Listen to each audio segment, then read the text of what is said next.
We'll go out with the next talk, and I would like to invite Dr. Rakesh Gupta for that. The topic is eco-evaluation in subjects presenting with dyspnea, hypertension, and palpitation. Can we predict cardiomyopathy in a patient presenting with these symptoms?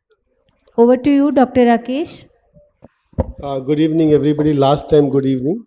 Tomorrow, I'll say good morning. I'm just chipping in instead of Dr. Rashi Khare. She couldn't make it all the way over here. And I feel apology on behalf of Dr. Rashi Khare. And let me talk about this maternal echo when and why. We are doing virtually 30 to 40 maternal echoes today in our center every month. And majority of time when we got a call from a gynecologist or obstetrician, they are more jittery than the patient. And they want to know the report before the echo is done. And their anxiety is understood. They have kept that patient for last 8 to 9 months and they don't want to lose that pregnancy for nothing. Shall we keep the matrimonial discomfort here?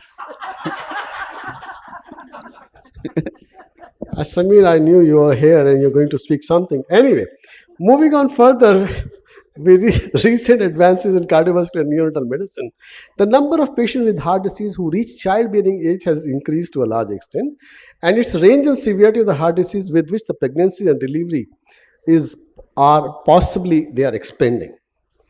Most important thing, CVD remains the leading cause of maternal mortality. Clinical diagnosis of CVD in women during pregnancy is quite challenging.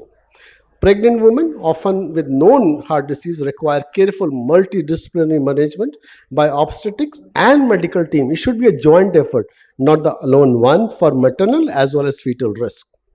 And here I'll say echo is one of the most important modality for effective and safe diagnosis tool for pregnant patients with cardiac symptoms or so-called cardiac symptoms in a woman with possibly a known cardiac disease for appropriate selection of patient who requires close monitoring of condition and valvular functions. Well, echo not only diagnoses other things, it tells you what cardiac structural abnormalities. Accordingly, we find out what is the hemodynamic changes are there. It identifies heart disease that's are poorly tolerated in a patient or pregnancy subject and helps select a person who may require early interventions. An understanding of physiological alterations including heart rate, blood volume and cardiac output as well as decreased vascular resistance is important for all these kind of things. Well, in subtopics, we have echocardiography finding and hemodynamic changes during pregnancy in healthy pregnant women.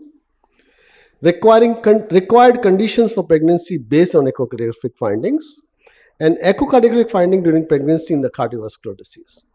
Look, this is a chart which tells you what all changes in the heart rate and a stroke volume and a cardiac output happens in these subjects. I don't call them as a patient, in these subjects who get pregnant and they have a pregnancy. So when we do evaluation of echocardiography in these subset of populations, we have to take these into considerations. And look at this most important paper published in 2023. It says that cardiac output increased almost 50% in the first trimester. LV chamber dilatation, the increases begins at 12 weeks of pregnancy. They sustain till delivery and recovers 3 to 6 months after delivery. Wall thickness increases by almost 30%. LV mass goes up by 10% and asymptomatic pericardial effusion. That is the most important thing which we find number of time in our subjects, which is there and it resolves spontaneously. Ejection fraction does not play any significant change. That's a very important take-home messages. We often see that ejection fraction is low. That's not the true correct as. And this one, GLS, I'm going to spend a few minutes on this. Diastolic function, RV functions and RV free wall and LV thrombus, they are pretty rare. With these points in mind, let's look 3 different echo images. I know this is not easy for a normal person to look at it. Look at these echo images of a person. This is a plaques view. This is 4-chamber, 2-chamber and plaques view again. This is one image of a patient whom we scan for echocardiography. This is a second image of a patient whom we scan for echocardiography. And this is a third patient whom we scan for echo. And the question is, what is common abnormal in these subjects? Let's take one by one. Yes, all these subjects have presented for echo lab in first, second, and third trimester. And the most important thing with which they have presented, their echo is normal. But what width have they presented? Palpitation, gabrat, breathlessness, tachypnea, anxiety of a first pregnancy, and anxiety of a family pressure to have only one child, and that's to male one. And now look, why this? Because the variability in heart rate, stroke volume, and a cardiac output. Now looking at all these things, heart rate and stroke volume and cardiac output does change, but there is no change in dimension. They could be high normal as per body surface area. No change in cardiac function, definitely no fall in systolic functions, definitely no fall in systolic function, ejection fractions.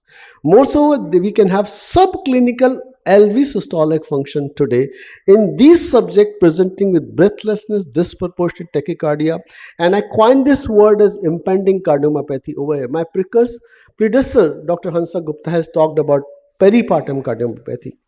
I'll quote a subject.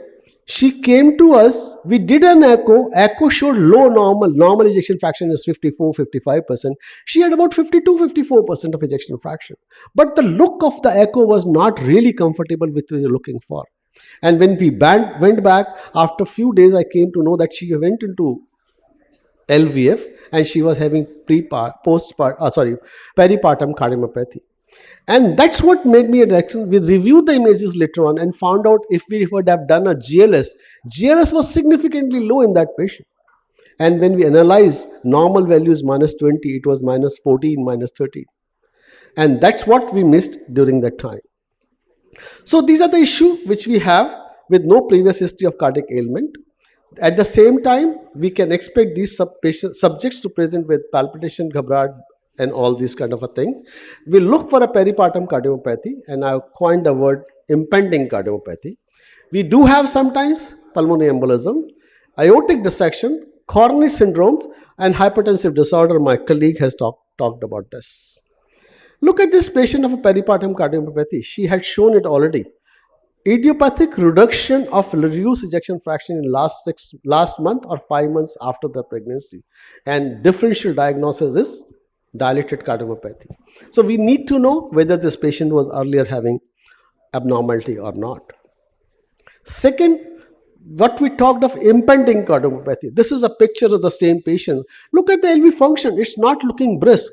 And when we did a GLS in this patient, there was remarkably different. It was remarkably no, almost 7 to 10%, -7 to 10. Third important thing is management. I'm not going to talk about management at this point. Various pharmacological therapies are available to talk about this, and that's with a little observations in connections with a medical and a cardiology specialist. I'll skip off the PPCM and finally come down to a value of a pulmonary embolism. This is very true when we look at a pulmonary embolism. I'll just share a case of pulmonary embolism which we saw in our practice. And if we would have done a complete echo, then only we came to know about this pulmonary embolism. And this patient whom we're talking about pulmonary embolism is, this is evaluation. And looks, the people who are doing echocardiography, RV appears to be a little bigger in size. Definitely in 4-chamber view, RVRA, they are larger in size. They have significant tricuspid regurgitation was present. And this is short axis view, again talking of a dilated RVRA. Do we still call it a pulmonary embolism? No. And surprisingly, there is a small pericardial effusion, which I said may be innocuous. And when we looked at an IVC, look, here is a thrombus. And that's what changed the complete scenario. If we would not have looked at a complete echo, we could not have diagnosed this mobile thrombus which is lying in IVC. And that was a patient of a pulmonary embolism is. Finally, let me just come down to a last but one slide. Aortic dissection, uncommon in pregnancy, however, can still happen. More than one increased risk of dissection due to hormonal and hemodynamic effect on aorta, especially in subjects who are suffering from aortopathy in the form of Marfan's, Turner, and Lloyd-Dietz syndrome. And I can tell you, like last week, we saw 4 Marfan-Nerd syndrome in 1 week. and 3 on one day, the fourth one on the next day. These are people with increased risk of aortic dissections, and they present like dissection, or I always call them having a double aortic valve, which is uncommon. Acute coronary syndrome, it's quite common. We cannot ignore it. If the patient complains of a chest pain, we have to take care of these by looking at an echo, and here's a wall motion abnormalities talking of apical hypokinesis suggestive of LED disease. Finally, hypertensive have been dealt with my colleague over here, Dr. M.K. Das. Finally, I'll say thank you very much for your patience here. Thank you, sir, for such a nice talk.